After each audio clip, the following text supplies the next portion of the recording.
Ada versi manga juga toh. NANI?!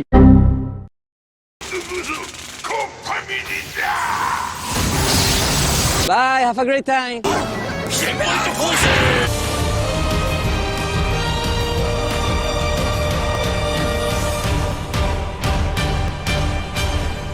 Halo guys, kembali ke Chandra dengan semua jenis-jenis dari Tempera Seijin. Salah satu Seijin yang cukup ngerepotin, dan kalau di series Taro dia kayak bener-bener ngincer Ultra Kyodai banget loh. Terus cara nama pun dulu kalau mau bedain Empera sama Tempera kayak agak gimana juga sih.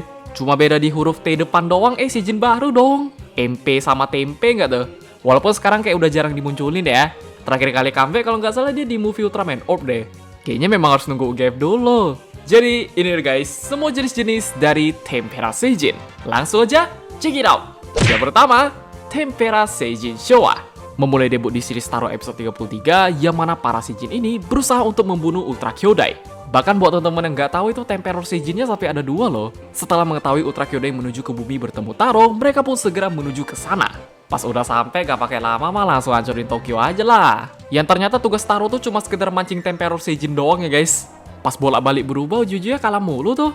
Tapi dengan Ultra Kyodai muncul dan seorang anak melempar bola ke dalam mulut Seijin ini, pada akhirnya Temperor satu ini berhasil dikalahkan. Cuma ingat, masih ada Temperor lain ya. Setelah itu Temperor lain pun langsung muncul dan dipancing oleh Kotaro lagi. Yang ternyata di sini Temperor punya rencana loh, dengan cara mencari host agar bisa menjebak Kotaro. Pas Kotaro kena jebakan, udah pasti Ultra Kyodai gak bakalan diem doang lah. Dan saat Kotaro berhasil diselamatkan, mereka pun bekerja sama untuk mengalahkan Temperor Seijin, sehingga Seijin ini berhasil dikalahkan juga bersama dengan pesawatnya. Itu ceritanya emang makan 2 episode sih. Oke, untuk desain dari Temperor Seijin sendiri secara referensi katanya terinspirasi dari Hippolyto Seijin sama Baltan Seijin ya guys. Kayak bagian kepala terus matanya dibikin mirip Hippolyto, tangannya ada claw kayak Baltan, di belakangnya ada jubah juga, coraknya bagus dengan warna dominan biru. Dan kalau nggak salah konsep awalnya Temperor tuh ceritanya mau dibikin kayak Emperor Seijin jadi final boss gitu loh. Pantesan dulu namanya mirip-mirip. Cuma kalau sekarang mah udah beda cerita ya. Kemudian untuk yang versi Showa doang, ini secara jurus emang tergolong banyak banget sih. Seperti Flame Radiation dari claw-nya bisa ngeluarin api, Beam Rod cambuk listrik, ada Explosion Flasher, itu kayak flashbang bisa meledak gitu ya guys. Terus jangan lupa ada Ultra Kyodai Hisatsu Kosen, itu kalau di game FA0 sekali kena bahaya loh. Setelah itu ada Poison Gas, Special Spectrum Kosen, Size Change, Possession, dan masih banyak lagi. Overall, Temperor yang versi Showa tuh cuma muncul di Taro doang lah. Mana sampai ada 2 lagi? Karena dulu gue kira yang muncul di episode 33 tuh versi ilusi ya. Rupanya Kroco doang toh. Kira-kira kalau mau bedain yang pemimpin sama Kroco gimana tuh? Yang 2, Temperor Seijin Heisei. Akhirnya nih Seijin muncul lagi dengan wujud baru. Lebih tepatnya di movie Mebius and Ultra Brother, yang mana Temperor Seijin termasuk sebagai pasukan Alien Union, kemudian bertujuan untuk bisa membagikan Yapul bersama dengan Yukiosaurus. Dan kalau dibandingin sama Seijin lain, ini Temperor kayak udah yang paling pede aja loh. Pas battle gak perlu pelajari lawan dulu, merasa paling kuat. Makanya pas udah kalah dia dibilang banyak omong doang ya. Meskipun secara battle Mebius lumayan agak repot, pada akhirnya Temperor Seijin ini pun berhasil dikalahkan. Ya, untuk yang versi Heisei, jelas secara desain bakalan jauh lebih dimodernisasi. Tapi ini emang gak menghilangkan ciri khas versi Showa dulu ya guys. Bentuk kepalanya keren, detailnya bagus, masih ada claw sama jubahnya, dengan warna dominan biru tua. Kemudian secara jurus pun ini ada yang baru ada yang sama ya. Kayak Flame Radiation, Beam Rod.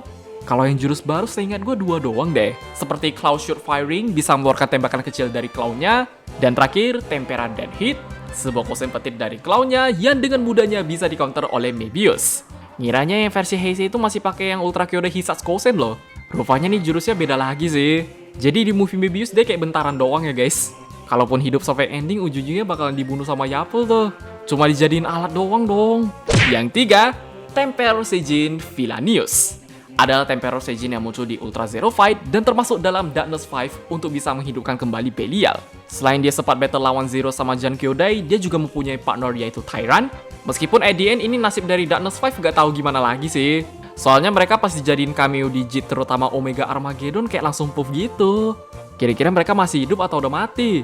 Ya secara desain sendiri untuk Villainius sama sekali gak ada perubahan ya guys. Ini masih pakai kostum bekas Mebius tadi. Orang matanya aja dari awal udah merah. Kan biasa kalau yang Darkness 5 mata mereka merah semua tuh. Kemudian untuk jurusnya pun yang paling baru cuma 1 doang ya guys. Ada Ultra Kyodai Hisatsu Kosen, Beam Rod, dan Teleportation yang berguna agar bisa berpindah tempat. Intinya mah kalau Suburaya masih ingat sama Darkness 5, hopefully nasib mereka bisa lebih diperjelas lagi ya guys. Habis dari Ultra Zero Fight sama Jin kok hilang? Padahal kalau dijadiin lawan sebelum Belial di Jin kayak Mebius gitu oke banget loh. Mungkin karena porsi ceritanya harus ke Fukui Deke juga deh. Yang keempat, Temperor Seijin Batista. Juga merupakan Temperor lain yang muncul di movie Orb yang disummon oleh Murnau sebagai pasukannya. Yang bisa dibilang ini hampir semua Seijinnya dibikin agak kocak ya guys. Sekaligus Batista buat bantu Sades, Diavori. Terus pas lawan Ginga Vittori dia sama Kalisto sempat ngeributin soal nama Kosen juga loh. Namun pada akhirnya mereka berhasil dikalahkan dengan Ginga Vittori Ultimatum.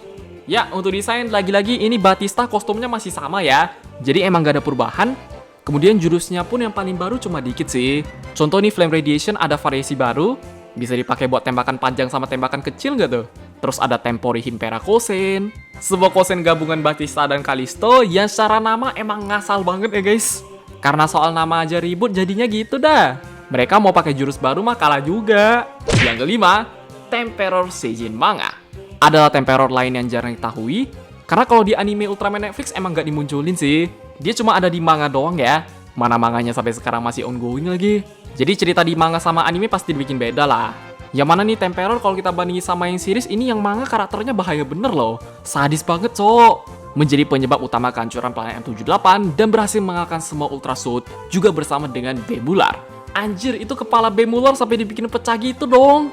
Makanya kalau Temperor yang series bisa begini kacau sih. Bahkan dia juga mempunyai pasukan yang diberi nama Zeton Corps. Kalau gua gak salah inget itu anggotanya ada God Seijin, Knuckle Seijin sama Tyrant deh. Asli weh, Tyrant di manga tuh bentuknya malah kayak orang cok. Yang pasti buat yang lebih jelas teman-teman bisa langsung baca manganya aja ya. Ya, untuk desain dari Temperor versi manga jelas kelihatan bahaya banget. Kalau bentuk Temperor sekarang dibikin begini terus dibilang final boss, gue bakalan percaya sih. Badannya dibikin bulky, gede, lebih berarmor. Dia kayak bener-bener dibikin misterius parah ya guys. Cuma secara jurusnya gue kurang tahu. Tapi dengan Temperor ini aja bisa bikin kepala Bemular sampai pecah itu udah gak kebayang ya. Kalau sampai dia bisa ngeluarin jurus-jurus kayak Kosen gitu gimana pula? Mana tadi dibilang penyebab M78 hancur lagi? Soalnya gue belum pernah baca Ultraman yang manga sih guys. Gak terlalu berharap dibikin anime juga, karena yang versi anime pun yang final kemarin udah yang paling terakhir ya. Yakin tuh bakalan dilanjutin? Masih bisa? Misalnya lanjut pun mungkin bakalan dibikin OVA atau movie gitu deh. Oke guys, ya jadi segitu aja untuk semua jenis-jenis dari Tempera Seijin. Seijin yang kalau kita bandingin manga sama seriesnya kayak bener-bener beda 180 derajat banget sih. Saking bedanya tuh di Reddit sampai pada bikin comparison loh. Di series mah mungkin Temperor boleh kelihatan agak badut, tapi kalau di manga beda cerita ya. Sadis bener weh.